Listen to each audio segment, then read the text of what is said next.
Medasi. Medasi, which means thank you. Oh, Akaba is the first thing when you, like when you got to the airport. AKWAABA. Yeah, I do see that. Yeah, it's common. Wherever you go. What's up, Young World family? Today, I'm in history in Africa and Ghana in this beautiful museum. You see history. This is real history they don't teach you in school.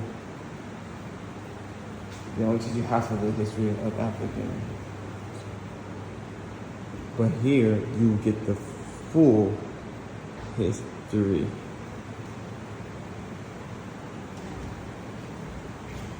This is really what we should be teaching our new generation, and so on, so on, so on. My brothers and sisters. You've been here so many years.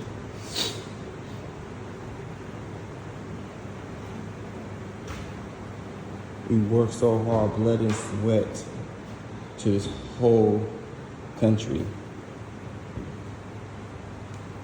And we was taken about our will.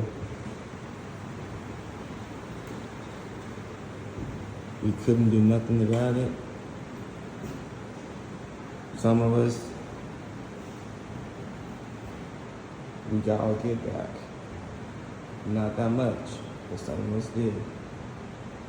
And this is beautiful, beautiful African queens on this poster.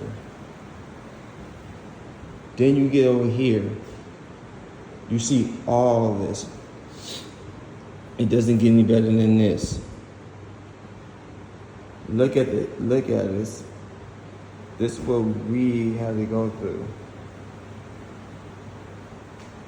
And the same thing is, we live and we understand the pain that we have to go through.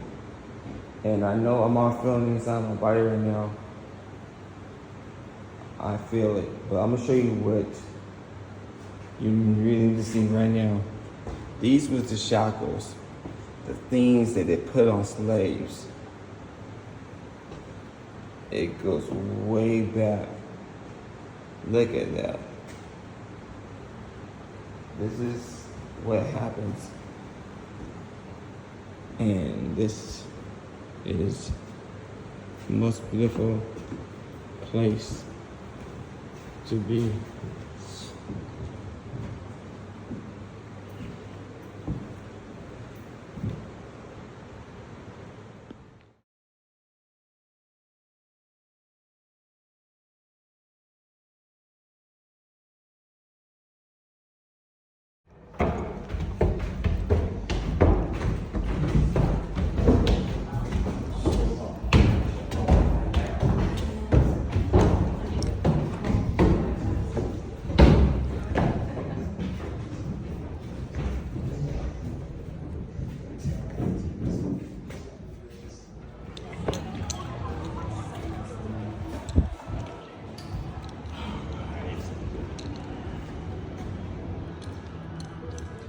Okay, so finally, this was the officers' mess. That is the dining hall for the officers.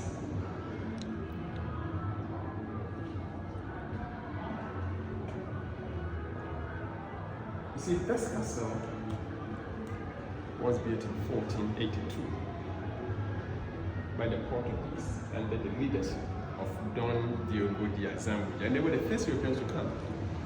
They arrived in 1471 to trade in gold, ivory, and later spices. So they later realized that the trade was flourishing, so it came for them to get a permanent settlement. That's after 11 years. So there was a man called Don Diogo de Azambuja. He captained them to be the castle. He was the first governor of the castle. They were in control for 155 years. See, they started trading goods here and later shifted from goods to slaves. They initiated it. Dutch took over and continued trade here. They were here to the time transatlantic slave trade ended, and they later sold it to the British in 1872 and they left. The British traded in slaves in Cape Coast Castle. But when they came here, it was completely over, so they did not trade in slaves here, but they were involved. Yes. Danes were involved, they did it in Christianborg Castle, Swaka. And other European nations were also, yes. Yes, I can say partially or yes, fully involved. I shouldn't say. I think I need to say that they were involved. That is it. 1957 was when Ghana had independence. So finally in 1979, that is 79 meaning 45 years ago, UNESCO designated this as world, not all this, but all the 40 countries in Ghana as world heritage monument. Yes, I mean. This castle stands to be the oldest and also the largest castle south of the Sahara, that's in the tropical African zone in the world, that is in terms of transatlantic trade. Now, permit me to say that this history is not being told to remember the suffering that our fathers went through.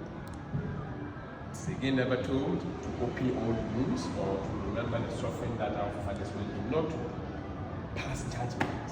Yes, not for one to point accusing fingers at a friend.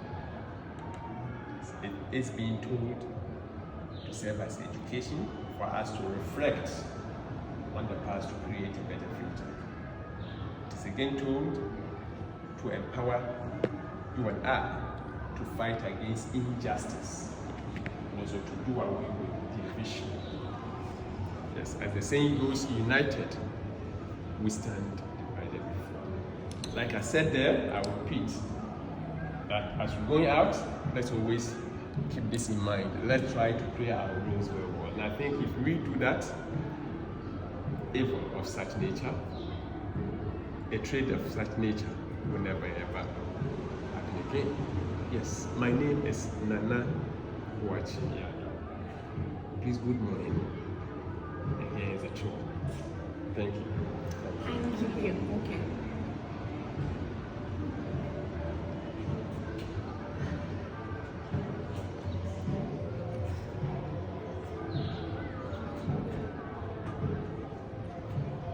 That is Fort St. Jago.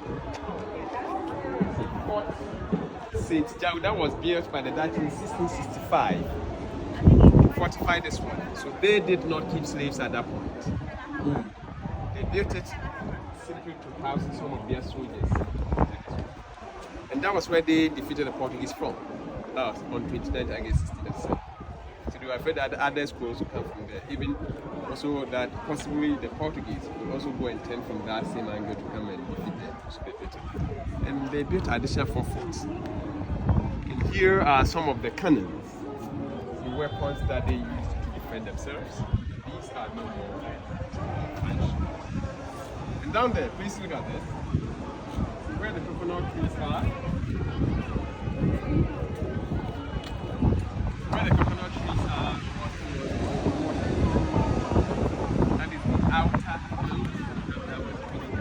The outer moat was filled with seawater, and any time there was an attack on them, the drawbridge on it was lifted.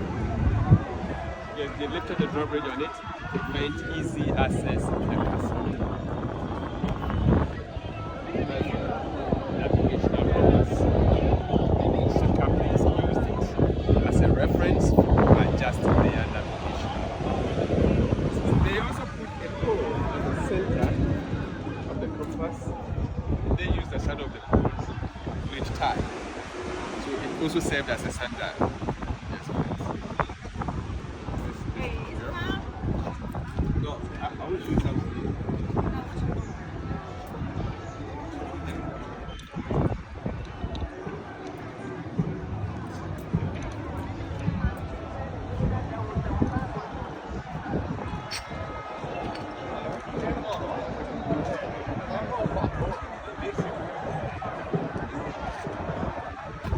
This extension was also made by the Dutch. So those rooms were artisans' apartments. That was their workshop. This was the service yard. Or this is service yard. The artisans were here. Now we have a restaurant. We have other shops there also. Also, to add to whatever I've said, that Brownwich building is just after the river. There's a Brownwich building. That is Fort Saint Jago. That was built later by the Dutch, and some of their rich merchants were there. Yes.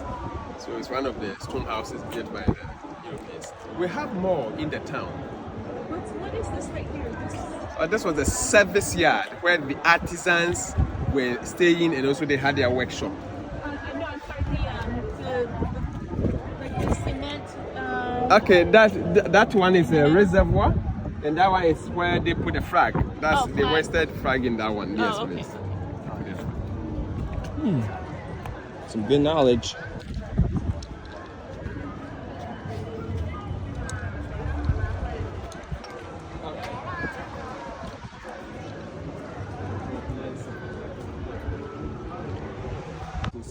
That the Portuguese first came. They built this castle in 1482. That is 11 years after their arrival. And they simply built this castle because the trade was then flourishing. So King John II of Portugal gave permission for this castle to be built. So there was a man called Don Diego de Zambuja. He was made a leader by King John to captain others to build this castle. So they started building this castle on 21st January 1482. You see, they got here on 19th January 1482 with building materials to start building the castle. When they came, they went straight to the then sixth chief of the town called Nana Tamnes first, simply to negotiate for this land. So everything went through. So they started building the castle on 25th January 14. And it took them 4 years to complete the first phase. Upon completion, King John ordered assembly to name it after St. George, who was their patron. So they named this castle St. George's Castle. The idea of building St. George's Castle was to keep merchandise. So initially, the ground floor rooms, here you don't have underground. We have just surface or ground floor. So these rooms were first used as store rooms where merchandise were kept. And they went on expanding. They also went on trading goods for about 25 to 30 years before the transatlantic slave trade started. Yes, transatlantic slave trade started in the early 16th century, not long ago when America was discovered. When they started farming there, the Native Americans would first use called the Amerindians or the Red Indians. But the story says European diseases and also the West decimated the indigenous population. So common sense and humanity dictated that the killing of the natives should stop. They stopped using them. Now when they stopped using them, another need arose for them to look for another source of labor to replace the natives. So in search of labor, brought Africans into this mess. Brought Africans into this human trade for not less than 362 years before it ended. Yes, there was a Catholic missionary called Bartolomeo de las Casas who suggested that they should try Africans. He said Africans were strong and already farmers. So it was year 1510. That was when some Africans were taken from Spain to Hispaniola. Yeah, they were already having Africans there because they had started taking Africans long ago to Europe. So they were already having Africa, a lot of Africans in Europe. So when they planned to test Africans to see if they could do the work or not, they took a sample, I would say a sample. They took some from Europe to Hispaniola. And in line with what the priest suggested, they proved Portuguese got strong and so able to do what they were. So they said that from that very time coming, the demand for Africans started coming in, and that tended to be the beginning of the transatlantic slave trade, because things took a dramatic turn when other European powers also joined in the trade. Now see, I can boldly say that the Portuguese initiated this people trade, but like I just said, some other European powers joined in the trade, and later it became competition. It became competition, so because they were all fighting for supremacy. So Portuguese had this castle for 155 years. That's from 1482 to 1637, when Dutch finally defeated them in a war. Dutch finally defeated Portuguese on 29th August 1637, and that was their third attack. They first fought the Portuguese in 1596. They couldn't make it. They tried again in 1625. They couldn't make it, and finally in the year 1637, with the help of the indigenes, Dutch were able to defeat the Portuguese from the land, from the certain hill there, which after they built a fort on. They built a fort. I believe you saw that fort. There's a similar building up there. Then that was where Dutch took over the castle and later built the fort to fortify this one. They repaired all the destroyed parts, opened the dungeons, and they also, traded in slaves, because once a beginning was initiated, it became self-perpetuating like that. Now, Dutch were in control for 235 years. In fact, they were here to the time transatlantic slave trade ended, before they sold this castle to the British in 1872. And that does not suggest that the British did not take part in the transatlantic slave trade. They did. They did in the Cape Coast Castle. But when they came here, they used this castle as a sub-administrative center. Now in the World War II, that is 1939 to 45, they brought some men from English-speaking West Africa countries. They trained those men here. Some of them were sent to India, others were sent to Burma to fight for them. That group was called Royal West African Frontier Force. And 3 years after, that is 1948, British converted this castle into police training school. And finally in the year 1957, that is 67 years ago, the then Gold Coast and now Ghana had independence. So we took over from the British. Now from 1482 to date is 542 years. That is the age of this castle. Yes, like I said, this castle is the oldest and also the largest castle in sub-Saharan Africa, that is in the tropical Africa. It is also the oldest castle in the world, that is in terms of transatlantic slave trade. This is just a brief history about the castle. So, yes, we are going to walk for not less than 30 minutes, and as we are going, you are free to ask questions, and also you are allowed to take photos. Yes, please. Any question?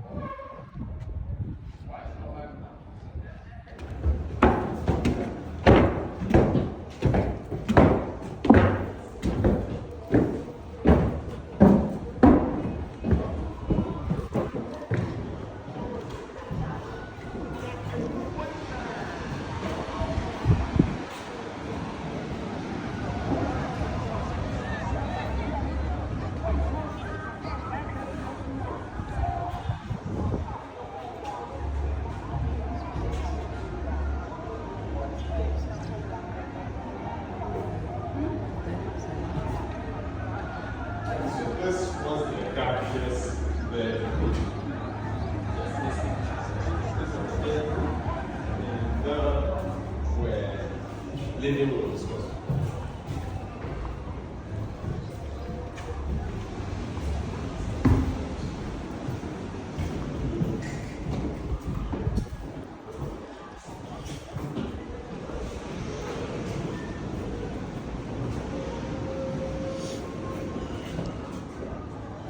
So these were additional living rooms, also part of the gardener's apartment. That's the Dutch washroom. One person, that garden.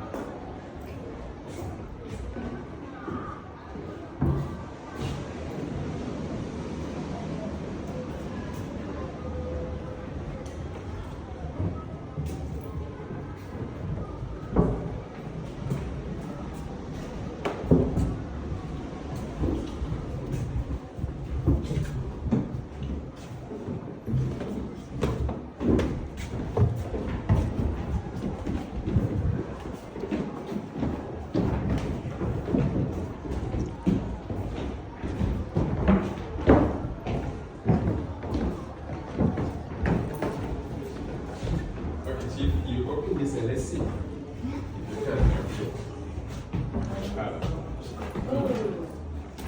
You know something? From the private access down there, where I said the selected captives were taken, yes, those who were raped, the female captives who were selected and raped by the governor or the governors, actually came through this. They blocked up through this trap door, the governor's quarters. So there's a secret door, the governor's quarters. The gentle goes it and then go. So after the raid, she was taken from here, moved back to the dungeon. But so, look at this one here. He is still here to make his choice. The governor picked from this point. Okay.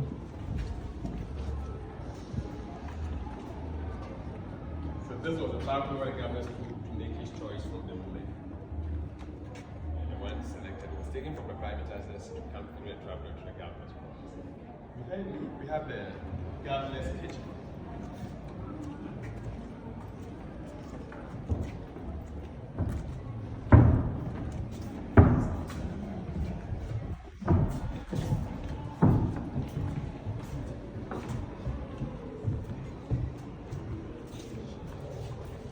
This was the Dutch governor's kitchen. This was the Portuguese governor's kitchen. So when the Dutch came, they abandoned the Portuguese governor's kitchen and built this one for the governors.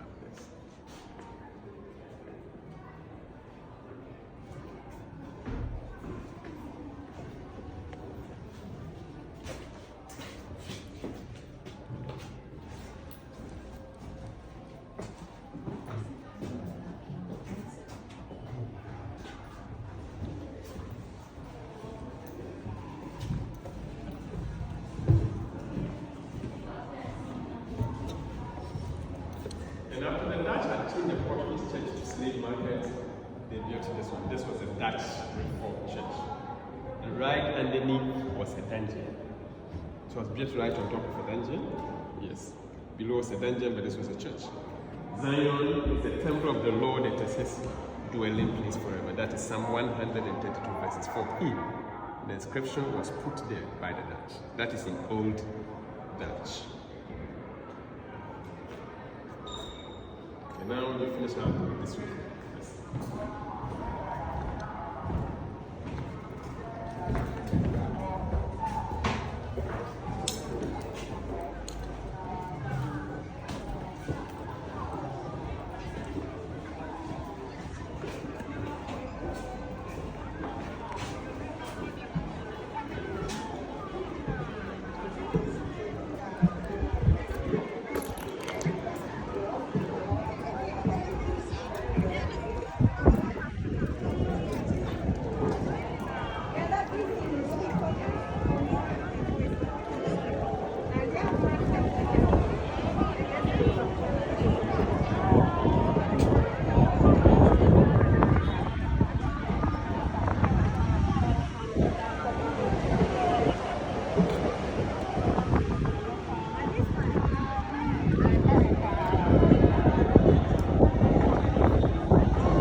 Between this castle and Cape Coast.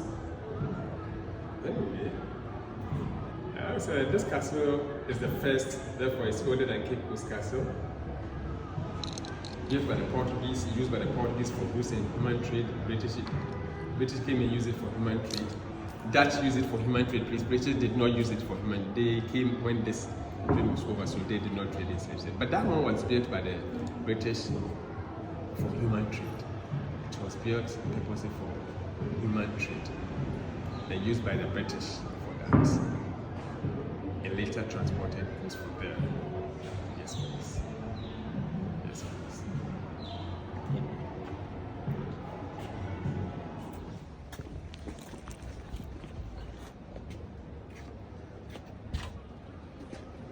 Yeah, this was the part where governments could talk to the soldiers.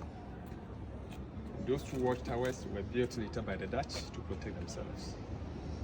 So as the Dutch were here trading slaves, the British were then there in Cape Coast Castle, also trading slaves. But they were enemies, they were fighting for supremacy. That's why the watchtowers were built, and some of their soldiers put up there to keep an eye on the British. But possibly you might have heard something about Nana Akosua Mempempe the First. That is one of the famous Ashanti kings.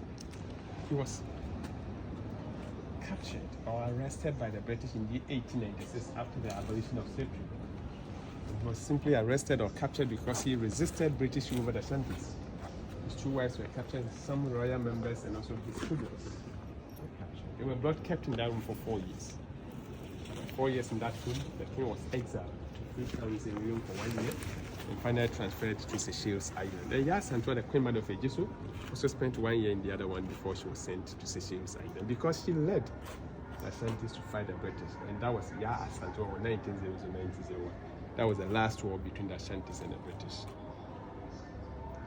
That was the deputy governor's quarters, and that's the governor's quarters. We are going there. Please come.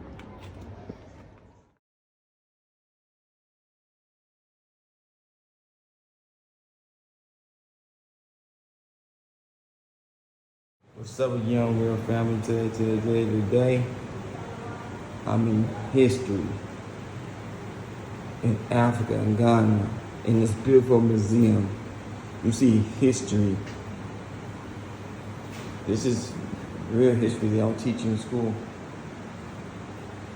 They don't teach you half of the history of Africa. But here you get the full history.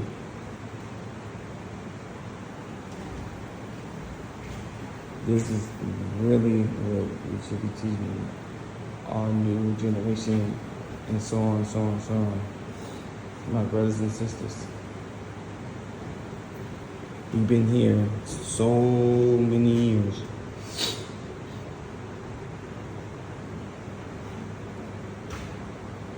We worked so hard, blood and sweat, to this whole country.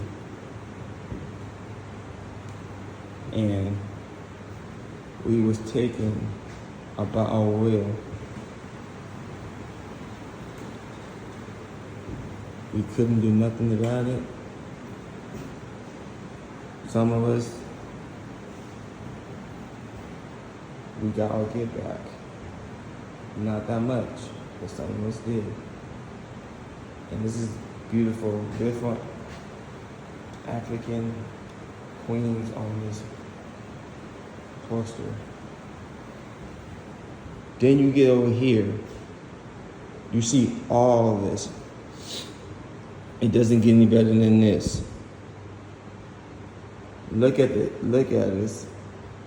This is what we had to go through. And the same thing is, we live and we understand the pain that we had to go through. And I know I'm all feeling inside my body right now. I feel it, but I'm gonna show you what you really need to see right now. These was the shackles, the things that they put on slaves. It goes way back. Look at that. This is what happens. And this is the most beautiful place to be.